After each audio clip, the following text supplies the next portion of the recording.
স্মৃতি বিশ্বাসঘাতকতা না করছে, আপনাদের যে আনুকূল্য যে প্রশ্রয় পেয়েছি সেটা যদি আপনারা দিতে থাকেন তাহলে শেষ নিঃশ্বাস ত্যাগ করা পর্যন্ত অভিনয় করে আপনাদের আনন্দ দেওয়ার চেষ্টা। অত্যন্ত গর্বের বিষয় যে উত্তম কুমারের নামাঙ্কিত একটা অনুষ্ঠানে ইনগরেট করার জন্য আমাকে বলা হয়েছে। আমি ঝাড়পান্নায় আনন্দিত এবং অত্যন্ত গর্বিত, নিজেকে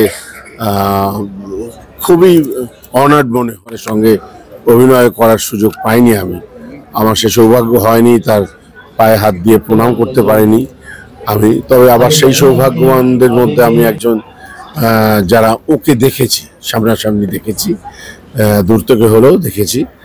কিন্তু তার সেই অরা, তার সেই হাসি, তার সেই অভিনয় ক্ষমতা দিয়ে তো আমরা বর্তমান প্রজন্ম মুগ্ধ করে চলেছে।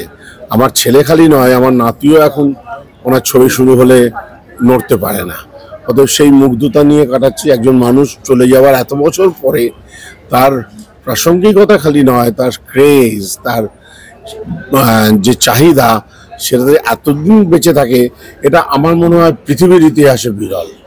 অতএব ওনার নামাঙ্কিত একটি অনুষ্ঠানে আসতে পেরেছি, আমি অত্যন্ত গর্বিত। ঠিক মানে ওনার সব সংলাপই, একজন বড় শিল্পী তো তিনি, যিনি সাধারণ একটি সংলাপও খুব ভালোভাবে বলতে পারেন।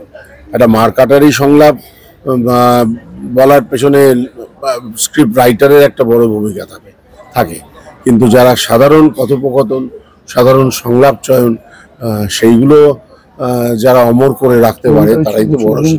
সেটাই একদিন তরুণবাবু খুব সংকোচের সঙ্গে প্রডিউসারকে বলেছেন যে আমার হিরো তো উত্তম কুমার নন, বলে তাহলে কি, বলে অনুপ কুমার। প্রডিউসার সঙ্গে সঙ্গে ফোন ছেড়ে দিয়ে, অনুপ কুমার হিরো করে ছবি করা যাবে না, আপনার মাথা খারাপ, উত্তম কুমার রাজি আছে সেখানে আপনি অনুপ কুমারের কি চেহারা কি।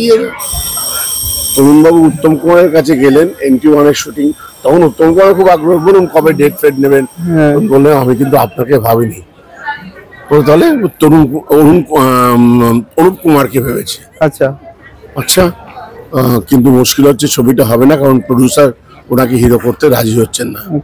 উত্তম কুমার বললেন চলুন আমার সঙ্গে, আমি প্রডিউসারকে রাজি করাবো। উত্তম কুমার গিয়ে প্রডিউসারকে রাজি করান অনুপ কুমারকে হিরো করানোর জন্য। এসব মানুষ, বাহ।